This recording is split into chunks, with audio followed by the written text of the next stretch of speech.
So I'm not moving off of Patrick Mahomes to go to Kyler Murray in a future first. There's no way.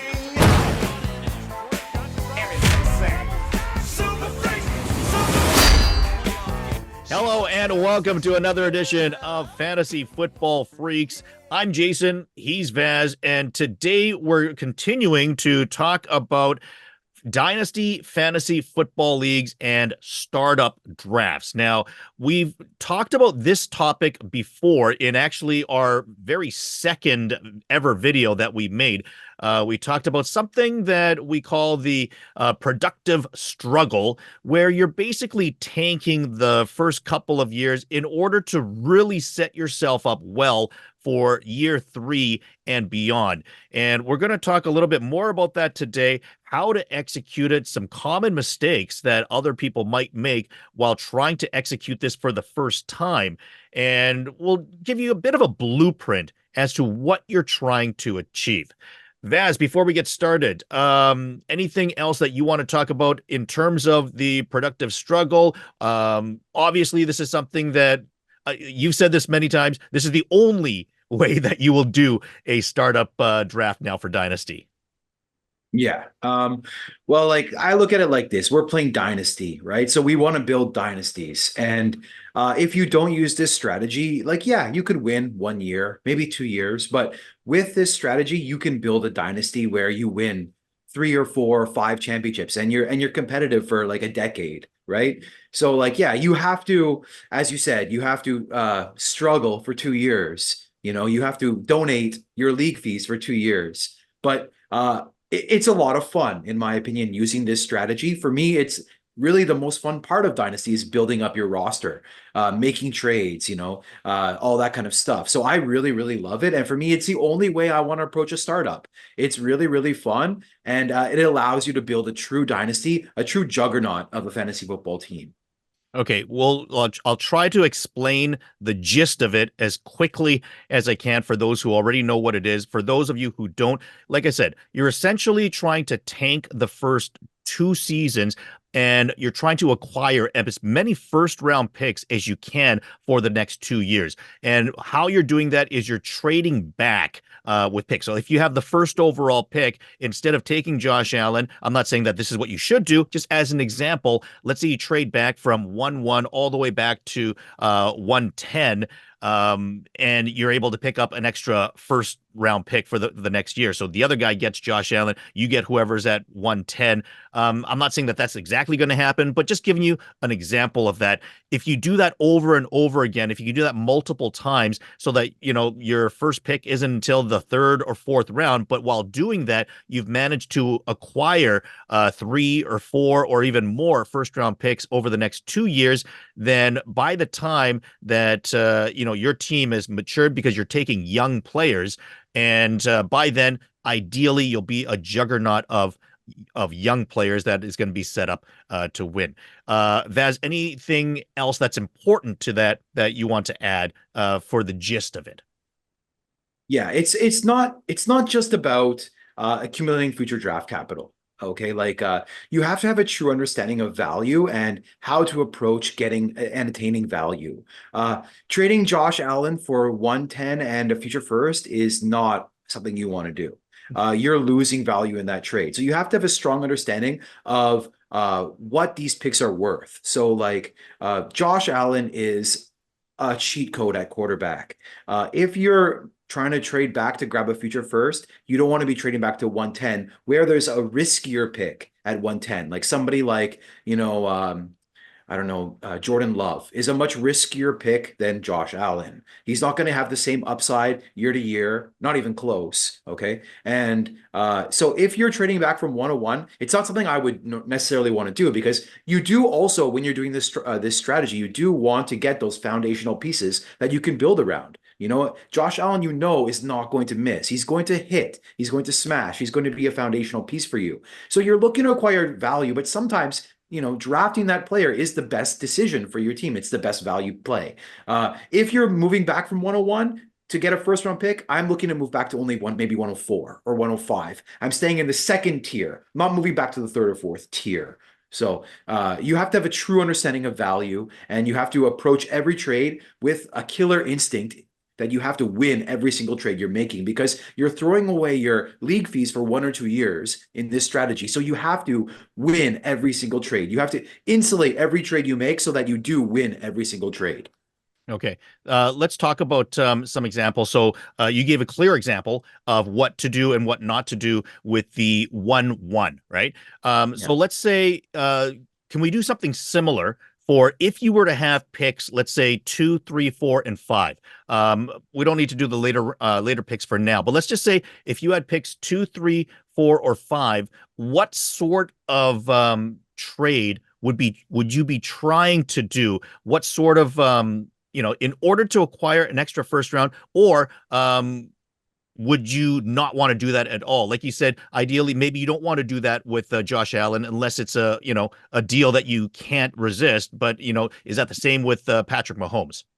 Yeah. Okay. So, listen, from my experience, trading in the first round is somewhat difficult and not always beneficial, because first round draft picks are really hard to trade for. Okay. Guys like Patrick Mahomes, guys like Joe Burrow, once you have them on your roster, they don't get moved off your roster. They're foundational pieces. Nobody wants to trade them away. So, grabbing one of those guys in the startup is totally fine. Okay. And if you're moving off of one of these elite players, you need a haul. Okay. So I'm not moving off of Patrick Mahomes to go to Kyler Murray in a future first. There's no way. Okay. It's just too much of a fallback.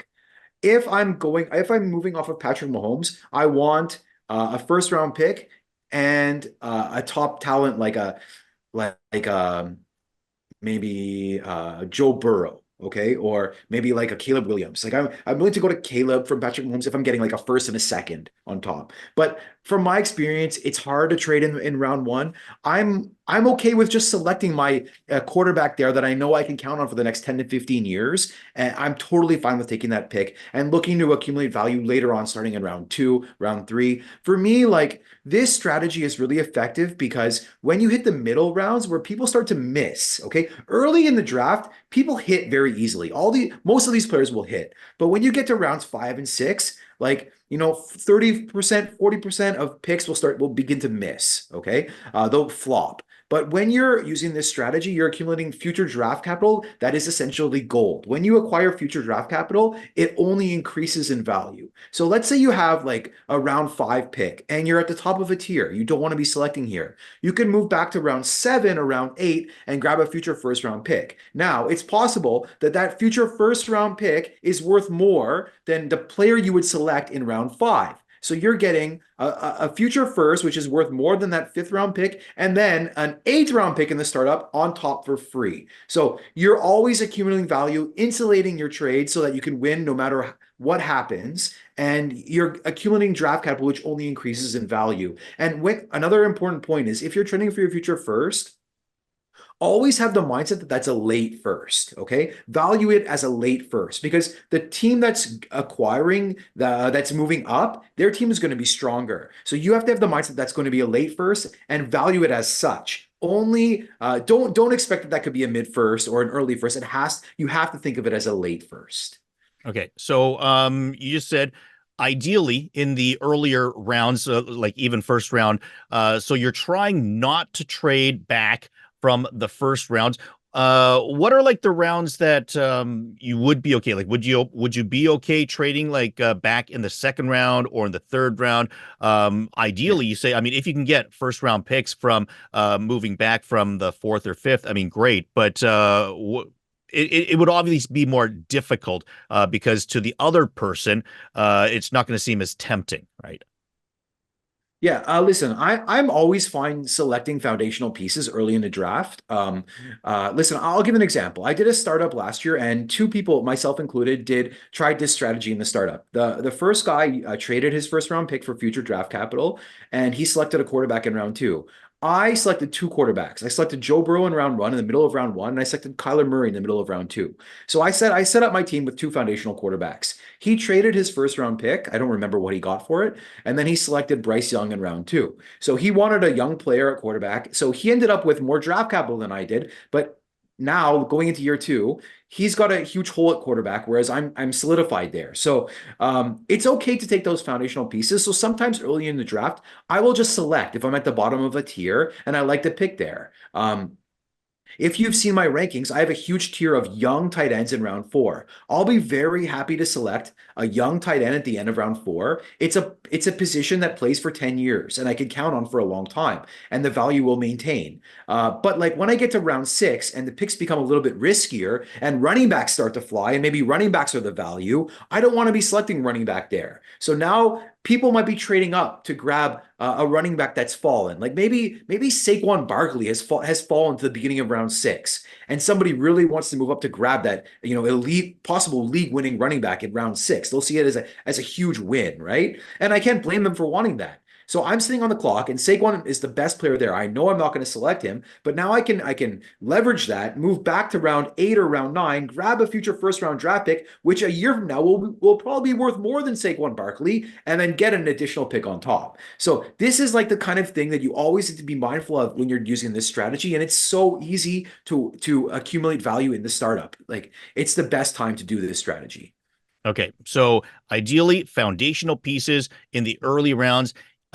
Any pick usually in the middle rounds or early middle, I should say, let's say like 4 to 8 or something like that, 4 to 12, where it seems like the logical thing to do would be to take this running back who is best player available. When that seems logical, then that's the time, especially that you want to be shopping the opportunity for somebody else to pick up that running back by giving their first round pick, and you can figure out the other details with that. It's usually, I mean, is it going to be like that first round pick for that running back essentially, or will you kind of mix in some other pieces with it to balance it out?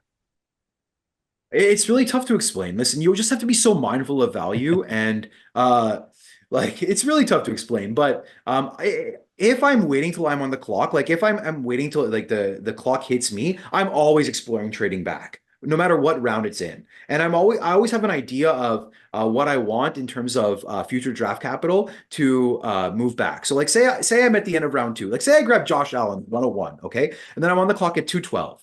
And I know like if I make the selection, I'm going to take like say Chris Olave or Drake London here, something like that. Okay.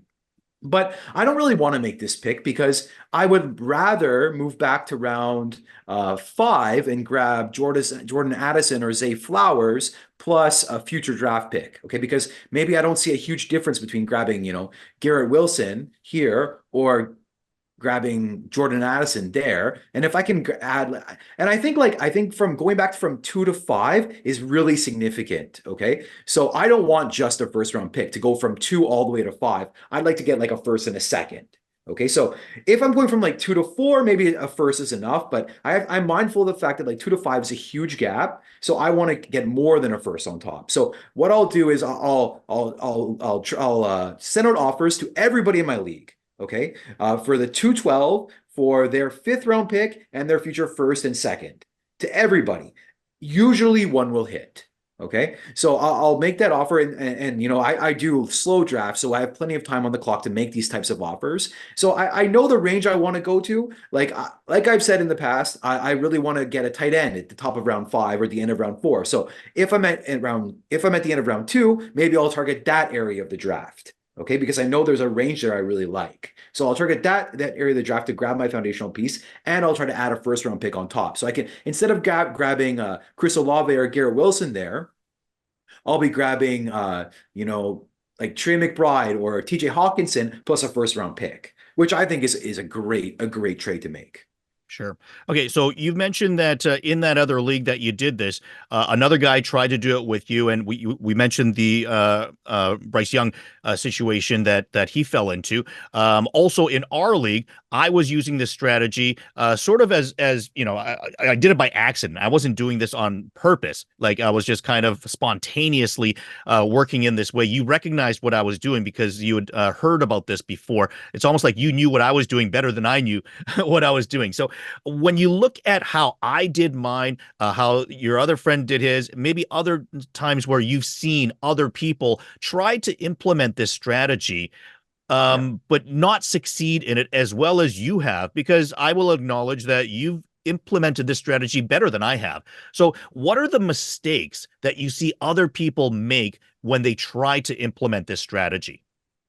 Okay, there's probably two big ones. The mistake that you made was you stopped thinking about accumulating value. You started thinking about getting these young toys. Okay, you really wanted to get, CeeDee Lamb and Jerry Jeudy. You hit gold with CeeDee Lamb, but you struck out big time with Jerry Jeudy, right? Same thing with, I think, DeAndre DeAndre Swift. Swift, yeah. Yeah, so you wanted all these shiny new toys, but that's not the way to go, because you know what? Rookies, they miss a lot. They miss quite often. So you need to insulate yourself with moving back, getting future draft picks, which you don't have to use all of your future draft picks, right? But you know that they're going to increase in value. So if you accumulate those future picks, you know they're going to go up in value, and you can trade them later on for proven assets, right? So it's just about getting value in the startup. And I think, like, once you hit the middle rounds of the startup, the picks become riskier. That's the best time to be trading back for future draft capital. That's something you didn't do. And then another mistake people make is that they stop drafting foundational pieces. They take their fifth round pick or their sixth round pick, and they think like, oh, I'd rather have for a future first round pick than this pick. Okay, so I'm going to trade my 602 for a future first, and that's finished. That's not enough. Okay, you need to add something more on top of that. You need to trade your sixth for a future first and then a ninth in the startup. You need to get a little bit more of a security blanket, because listen, you're throwing away your first year. You're throwing away cash in the first and second year. So you have to win these trades. People are moving up. They have to pay extra to move up. You have to be mindful of that. People who move up in a startup, they have to be losing that trade value wise, because they're moving up to grab somebody. They should know that. So don't feel guilty about getting a little bit extra in your trades. You need to go. You need to get the value. You're throwing away, for a couple of years. So win those trades. That's all you should be thinking about, is winning trades.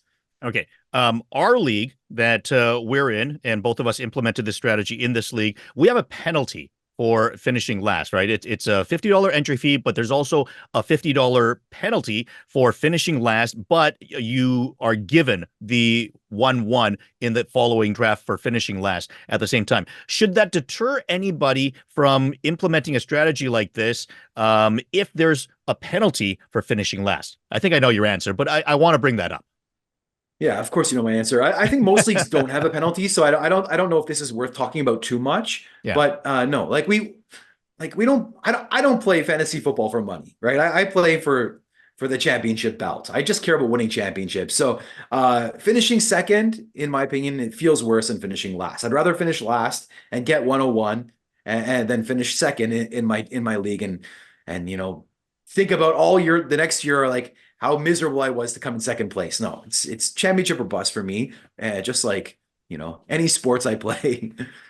Okay. Now, the other thing that I want to quickly point out is when you're offering these trades, please do it in secrecy. Don't mention in the group chat that you're trying to tank the first couple of seasons and announce it to the entire league, because in doing so, you might be tipping off other people, and they might say, hey, that's a great idea, and then join you. And if you're implementing the strategy and you're the only one doing it, it is beneficial because you have 11 buyers and you're one seller. So you have a very good ratio in doing that. But if you have 3 or 4 other people doing it, then all of a sudden it becomes 3 or 4 sellers to 7 or 8 buyers, perhaps. So the ratio can throw you off. It can make it a little bit more difficult if you have competition in working in that sense. So my next question then becomes, if there are other people implementing the strategy at the same time, and you do notice that you're not alone in doing this, or maybe some other person in your league, hey guys, I'm going to do the productive struggle, and they tip their hat, and then 3 other people join in with them, and you notice that there's it's almost like the league is already split going into year 1. How much should that deter you from doing this?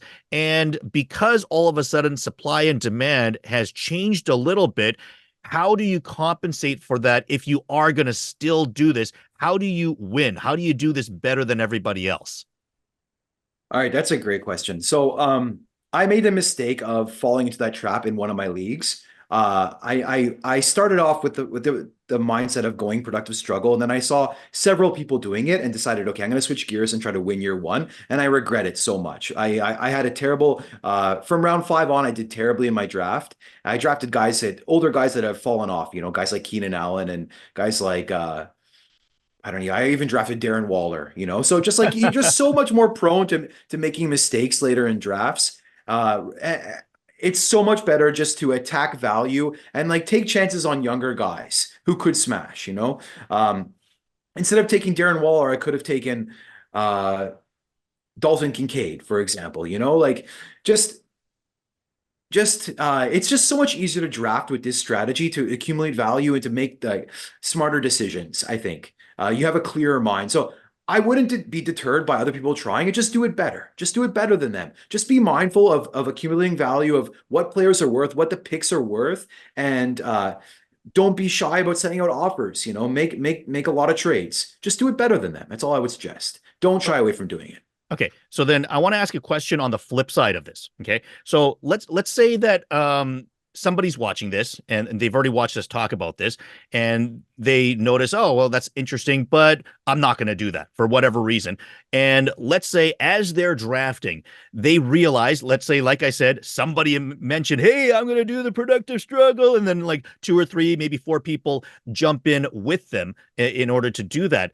If you're someone that is trying to compete in year one, in your startup draft strategy, how, with that knowledge that this one person or several people are trying to implement this strategy, how can you take advantage of that knowledge into your favor? Like, what are some trades you think that you can do? Or if you are going to be willing to give up your first round pick in order to compete in year one, what are the types of returns that you want to get?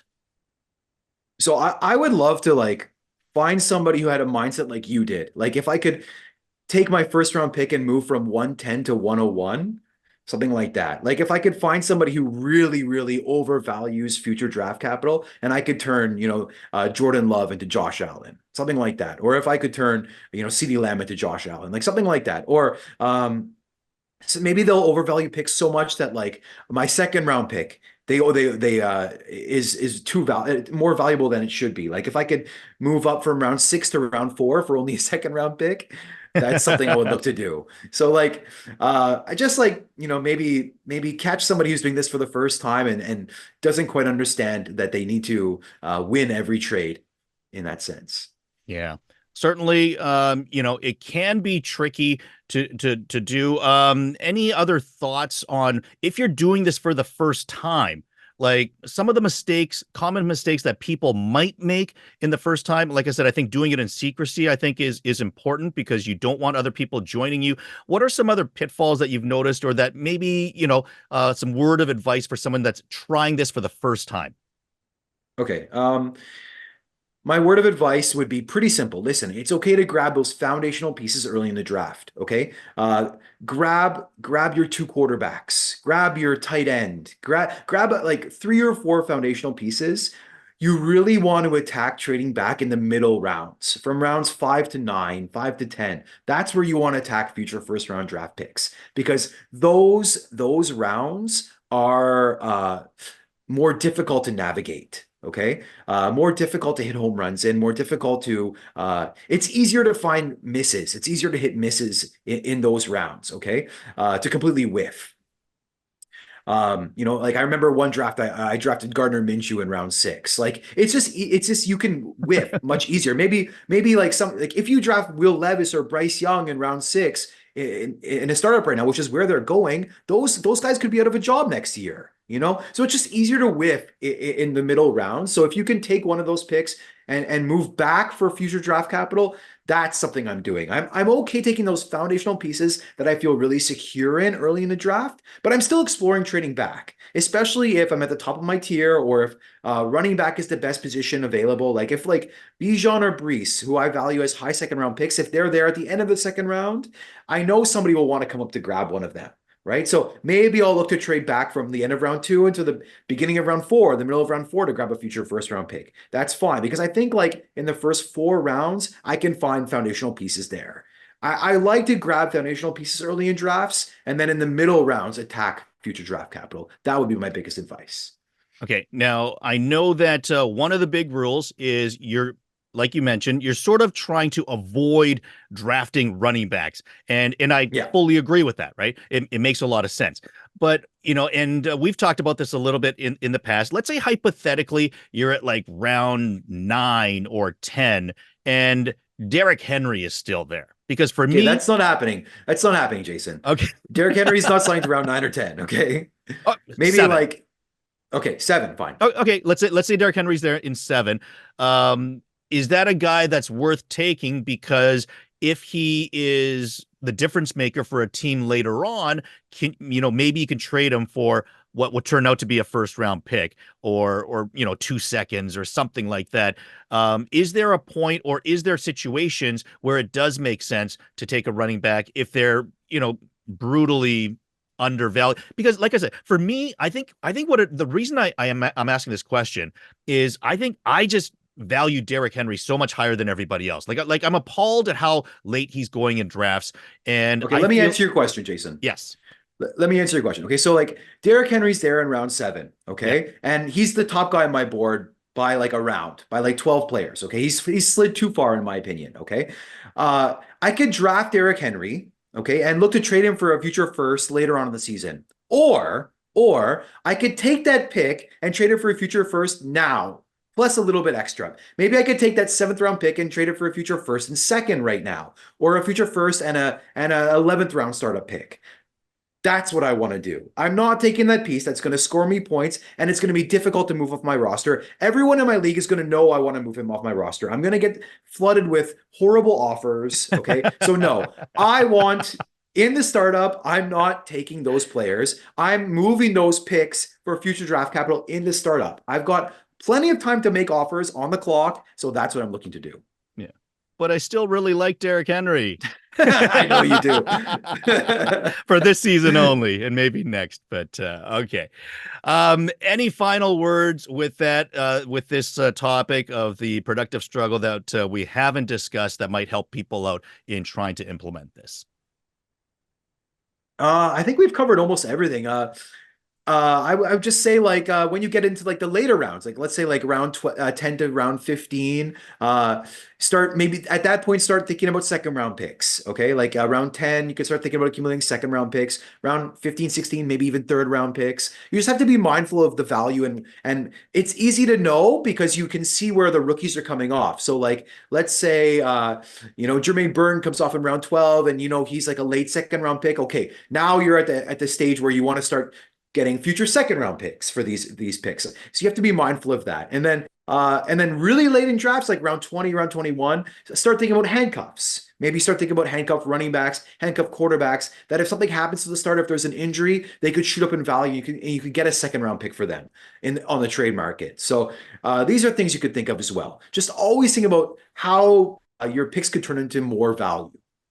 How about things like, if, like you said, if you're getting like handcuffs, backup quarterbacks, stuff like that, like what if you end up with like 8 or 9 quarterbacks, like 1 or 2 starters, but you have like 6 or 7, guys like Sam Darnold or Joshua Dobbs and Sam Howell. Like, do you want to get, target people like that in those later rounds before other people do? I love doing that because listen, you're going to have so many draft picks that these guys are going to be the guys you draft from like round 18 to round 26 are all going to get cut off from your roster next season, right? Because you have so many draft picks. So yeah, I want to grab guys like that, like you mentioned, Josh Dobbs, Sam Darnold, or whoever that could jump into a starting role and be very, very valuable. You could trade for a future second round pick, if something happens to the starter. And then if something doesn't happen to the starter, who cares? Just cut them off your roster next season. Now, I can't do it for you. The inches we need are everywhere around us. What are you gonna do? Like! Subscribe! Subscribe! All right, there you have it. The productive struggle and how to lose in order to win in the future. I know there's a lot of startups for dynasties going on right now. And by the way, we are actually going to be doing a mock draft as well. If you are interested in being a part of our mock draft, join our Facebook group. The description it's in the description below. There's a link in the description below. So join our Facebook group there. We have a thread for joining our mock draft. If the time works out for you, it's in the thread, then hopefully you can join our mock draft, and we will, in a future date, be dissecting some of the picks, what we like, what we don't like about it. Because it will be a fast draft, like with a minute or 2 minutes per pick. No one's going to be doing the productive struggle there, but it will be something that we can use to get a gauge on how community views certain people. Vaz, before we say goodbye, any final words at all? Yeah, I'm very, very excited to do this mock draft with our listeners. So please join our Facebook group and find a link to this mock draft, and let's get it going. Yeah. And if you like the productive struggle, if you've used this and it's worked, or if you've used this and it hasn't, comment below. Let us know how it worked out for you. If you like it, if you don't, we obviously both love it, but let us know what you think as well. And also remember to like this video, subscribe to the channel, and we'll see you next time on another edition of Fantasy Football Freaks.